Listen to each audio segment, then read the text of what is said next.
اعوذ باللہ من الشیطان الرجیم بسم اللہ الرحمن الرحیم والمحصنات من النساء الا ما ملکت ایمانکم۔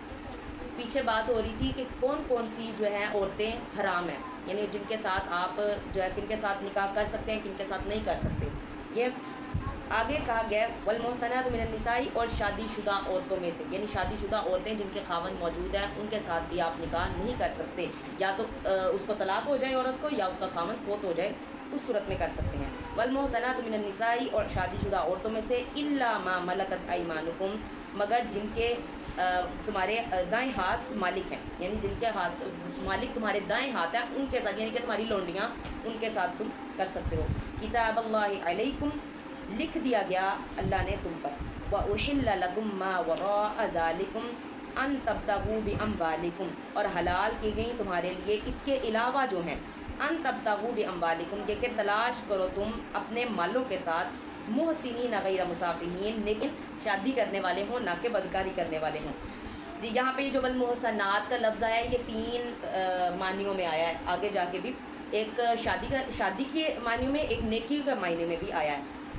آگے جا کے وہ نیکی کے معنی میں آئے گا۔ فَمَسْتَمْتَعْتُمْ بِهِ مِنْهُنَّ فَآتُوهُنَّ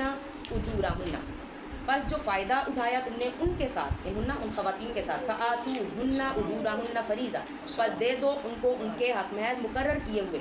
ولا جناح علیکم فیما تراضیتم بہ من بعد الفریضہ، ولا جناح علیکم، اور نہیں گناہ تم پر، فیما تراضیتم، یہ کہ راضی ہو جاؤ تم اس کے ساتھ، من بعد الفریضہ، اس کے بعد جو مقرر کیا تم نے۔ ان اللہ کان علیما حکیما، بے شک اللہ تعالیٰ ہے جاننے والا، حکمت والا۔ وَمَن لَّمْ يَسْتَطِعْ مِنْكُمْ، اچھا یہ جو ہے یہ کہا گیا نا کہ تم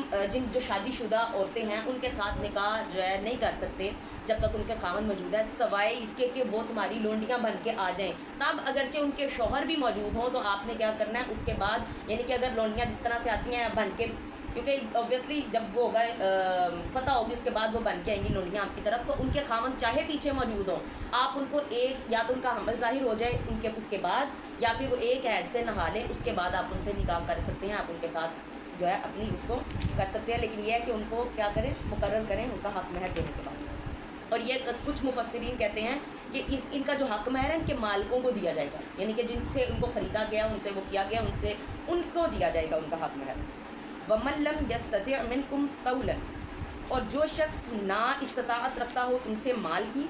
أَن يَنكِحَ الْمُحْصِنَاتِ الْمُؤْمِنَاتِ، یہ کہ نکاح کرے وہ مومن آزاد عورت سے۔ تیسرا معنی اس کا ہے آزاد، محصنات کے تین معنی آیا، ایک شادی شدہ کے لیے آیا ہے، ایک نیکی کے لیے آیا ہے، اور تیسرا کس کے لیے ہے، آزاد عورت کے لیے آیا ہے۔ فَمِمَّا مَلَكَتْ أَيْمَانُكُم مِّن فَتَيَاتِكُمُ الْمُؤْمِنَاتِ، بس جو جن کے مالک تمہارے دانے ہاتھ ہیں، من فتياتكم المؤمنات، تمہاری لونڈیوں میں سے مومن، یعنی کہ مومن لونڈیوں سے پھر نکاح کرو، اگر تم میں سے کوئی یعنی کہ استطاعت نہیں رکھتا کس کے ساتھ، ایک آزاد عورت کے ساتھ نکاح کرنے کا، تو پھر اس کے ساتھ، کیونکہ اس کے ایک وہ بھی کم ہوتے ہیں لونڈی کے، اس کو اخراجات بھی کم، اس نے جو ہے اس کے لیے، اس لیے کیا ہے کہ اگر تمہارے لیے، اور جو آزاد عورت ہے وہ تو ایک اس کو کہہ لیں کہ پوری آسائش والی زندگی موجود ہے اس کی، تو آپ کو بھی اوبیسلی اس کو آسائش والی زندگی دینی پڑے گی، لیکن ایک جو غلام ہے وہ پہلے ہی بیچاری غربت میں رہ کے آ رہی ہے، ایک اس طرح سے رہ کے آ رہی ہے، تو اس کے ساتھ یعنی اگر آپ کے پاس مالی حالات کمزور ہے تو آپ کیا کریں، لونڈیوں کے ساتھ، مومن لونڈیوں کے ساتھ نکاح کریں۔ واللہ اعلم بایمانکم، اور اللہ زیادہ جاننے والا ہے تمہارے ایمان کو۔ اب اعلم کا صیغہ آ گیا یعنی کہ زیادہ جاننے والا۔ بعضکم من بعض، بعض تمہارے بعض ہی سے ہیں۔ فانکحوہن باذن اہلہن وآتوہن اجورہن بالمعروف، پس نکاح کرو ان سے ان کے مالکوں کے حکم سے، یعنی ان کے مالکوں کا حکم ہو پھر کرنا ہے نکاح۔ وآتوہن اجورہن، اور دو ان کو ان کے حق مہر، بالمعروفی، معروف کے ساتھ، محسنات غیر مصافحات، شادی کرنے والی ہوں نہ کہ بدکاری کرنے والی ہوں۔ ولا متخذان اخدان فاذا احسن فان اتينا بفاحشة فعلیہن نصف ما علی المحسنات من العذاب، ولا متخذان اخدان، اور نہ وہ بنانے والی ہوں چھپے دوست، یعنی کہ چھپی دوستیاں کرنے والی وہ نہ ہوں۔ فاذا احسن، اور اس سے یہ بھی چیز ظاہر ہوتی ہے کہ چھپ کے آپ ان سے نکاح نہیں کر سکتے، ان کے مالکوں کے اس سے آپ نکاح کر سکتے ہیں حکم سے، جب ان کی اجازت ہو پھر آپ ان سے نکاح کر سکتے ہیں۔ فاذا احسن فان اتينا بفاحشة، پس جب نکاح میں آ جائیں وہ، فان اتينا بفاحشة، پھر وہ آئیں بے حیائی کی طرف، فعلیہن نصف ما علی المحسنات من العذاب، پس ہے ان کے لیے سزا آدھی اس کی جو ہے آزاد عورت کے لیے عذاب میں سے، یعنی جو سزا ایک آزاد عورت کی ہے بدکاری کرنے کی، اس کی آدھی اس کو ہے ملے گی لونڈی کو۔ اب یہ بات آتی ہے کہ شادی شدہ کی سزا تو ہے رجم کر دینا، شادی شدہ اوبیسلی انہوں نے کہا ہے جب شادی ہو جائے اس کی تمہارے ساتھ نکاح میں آ جائے پھر وہ بدکاری کی طرف جائیں، بے حیائی کی طرف جائیں، پھر ان کی آدھی سزا ہے۔ تو اس کی سزا تو جب شادی شدہ کوئی برائی کرتی ہیں تو ان کی سزا تو بالکل ختم کر دینا، تو اس کی آدھی تو ہو ہی نہیں سکتی۔ تو اس لیے پھر علماء نے کیا کہا ہے کہ جو اس عورت کو کتنے کوڑے پڑنے، 100 کوڑے کی سزا ہے۔ ایک آزاد عورت اگر اس طرح سے برائی کرے تو اس کو 100 کے سزا ہے، تو اس کو کیا ہو جائے گی، آدھی کوڑے پڑیں گی، یعنی کہ 50 کوڑے کی سزا ملے گی۔ ذالک لمن خشی العنت منکم، یہ اس لیے ہے کہ ڈر جائیں گناہ کرنے سے تم میں سے، یعنی سزا اس لیے کہ گناہ کرنے سے لوگ ڈر جائیں۔ اب یہاں پہ آدھی کی بات اس لیے آتی ہے، دیکھیں ان کو سزا باقی حقوق بھی جس طرح سے کم دیے جاتے ہیں تو ان کو پھر سزا بھی کم۔ اور دوسری بات یہ کہ ایک جو آزاد عورت ہے اس کے پاس اس کو کتنی محبتیں موجود ہیں، اس کے والدین کرتے ہیں، اس کے بہن بھائی کرتے ہیں، تو اس کا اور اس کے پاس ایک پوری یعنی کہ سیکیورٹی ویسے ہی موجود ہے، تو اس کا بھٹکنا جو ہے بڑا مشکل کام ہے۔ اور اس کو اور ایک جو غلام ہے، غلام خاتون ہے جو لونڈی ہے، اس کو ویسی محبت کی طلب ہے اور کسی کی بھی وہ بات میں جو ہے آ سکتی ہے، اس لیے اس کے لیے آدھی سزا رکھی گئی ہے۔ تو یہ اس لیے سزا اس لیے بھی ہے کہ کیا ہے، ان کو گناہ سے وہ بچ جائیں، گناہ کرنے سے۔ وَأَن تَصْبِرُوا خَيْرٌ لَكُمْ، اور اگر تم صبر کرو بہتر ہے تمہارے لیے۔ وَاللَّهُ غَفُورٌ رَحِيمٌ، اور اللہ بخشنے والا رحم کرنے والا ہے۔ اور اس کے لیے یہ بھی آتا ہے کہ اگر گناہوں سے ایسے بھی بچو کہ اگر آپ کے پاس، اللہ تعالیٰ نے پہلے شروع میں کہا ہے نا کہ آپ کے پاس مال دینے کی یعنی کہ مالی طور پہ آپ اسٹیبل نہیں ہیں، تو آپ پھر اللہ نے راستہ نکالا ہے کہ غلام لونڈیوں سے ہی کر لو تاکہ تم گناہ سے بچ جاؤ، کہ تم بھی بے حیائی اور بدکاری کی طرف نہ جاؤ تمہارے لیے۔ اس لیے اللہ تعالیٰ نے یہ راستہ نکالا ہے کہ ان کے ساتھ تم نکاح کر لو۔ اور آگے اللہ تعالیٰ کہہ رہے ہیں کہ اگر تم صبر کرو تو تمہارے لیے بہتر ہے، یعنی کہ اگر پیسے نہیں ہیں، مالی تمہارے پاس حالات ٹھیک نہیں ہے، تو ہمارا اسلام اجازت نہیں دیتا کہ تم جو ہے شادی کی طرف جاؤ، بہتر یہ ہے کہ تم صبر کرو۔ صبر اس طرح سے آپ صلی اللہ علیہ وسلم سے پوچھا گیا، ابو ہریرہ رضی اللہ تعالیٰ نے غالباً پوچھا کہ جو ہے کہ صبر کس طرح سے ہم یعنی کر سکتے ہیں اس پہ، تو آپ صلی اللہ علیہ وسلم نے فرمایا کہ روزے زیادہ سے رکھیں، زیادہ سے زیادہ روزے رکھیں کیونکہ یہ شہوت کو مارتے ہیں۔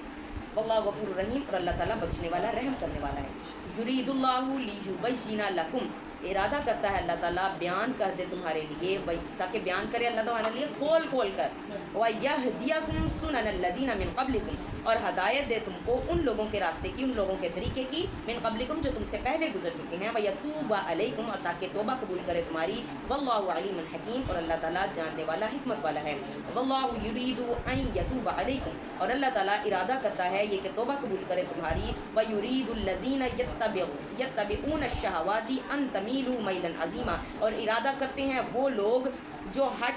یتبعون پیروی کرتے ہیں شہواتی اپنی خواہشوں کی، ان تمیلوا میلا عظیما، کہ وہ مائل کر دیں یا بھٹکا دیں تمہیں راستے سے بھٹکانا بہت بڑا۔ یرید اللہ ان یخفف عنکم، اور اللہ تعالیٰ ارادہ کرتا ہے کہ کم کر دے، ہلکا کر دے تم سے بوجھ کو۔ وخلق الانسان ضعیفا، اور انسان بہت کمزور پیدا کیا گیا ہے۔ اس پہ آپ صلی اللہ علیہ وسلم نے فرمایا کہ اسلام میں دین میں کوئی تنگی نہیں، دین میں آسانی ہے۔ اب اسی طرح سے دیکھیں کہ آپ صلی اللہ علیہ وسلم ہمیشہ جو ہے نا آسان چیز کو پسند کرتے، مشقت والی چیز کو پسند نہ کرتے۔ اسی طرح سے جس طرح ایک دفعہ 3 صحابیوں نے وعدہ کر لیا کہ جو ہے میں روزے ہی رکھتا رہوں گا ساری زندگی، ایک نے کہا میں شادی نہیں کروں گا، ایک نے کہا میں نفلی جو ہے عبادات کرتا رہوں گا، اس طرح سے جو ہے انہوں نے کیا۔ تو آپ صلی اللہ علیہ وسلم نے کہا کہ نہیں، اس طرح تم یعنی کہ نہ کرو، میں تم لوگوں سے سب سے زیادہ متقی ہوں، لیکن میں کیا ہے میں نے شادی بھی کی ہے، اور پھر بلکہ میں نے شادیاں کی ہیں، اور پھر میں نے جو ہے میں نفلی روزے رکھتا بھی ہوں، چھوڑ بھی دیتا ہوں، تو اس لیے اس طرح نہیں، آسانی اتنا کام کرو، اور نفلی عبادت بھی ہمارے اسلام میں اتنی کرو جتنی تم ساری زندگی کر سکتے ہو۔ یعنی ابھی اگر مجھے ابھی تو میرے اندر طاقت ہے، میں روزانہ روزے رکھ سکتا ہوں، میں روزانہ مہینے کے مہینے روزے رکھ سکتی ہوں، میرے اندر اگر طاقت ہے، لیکن اوبیسلی جب میں بڑھاپے کی طرف جاؤں گی تو میرے اندر یہ طاقت نہیں رہے گی، تو پھر مجھے چھوڑنے پڑیں گے۔ تو اللہ تعالیٰ نے کہا نفلی عبادت اللہ کو وہ پسند ہے جس کے اندر جو ہے ہمیشگی اختیار کی جائے، تو اس لیے کہ اسلام میں آسانی ہے، تنگی نہیں ہے۔ سبحانک اللہم و بحمدک، نشہد ان لا الہ الا انت، نستغفرک و نتوب الیک۔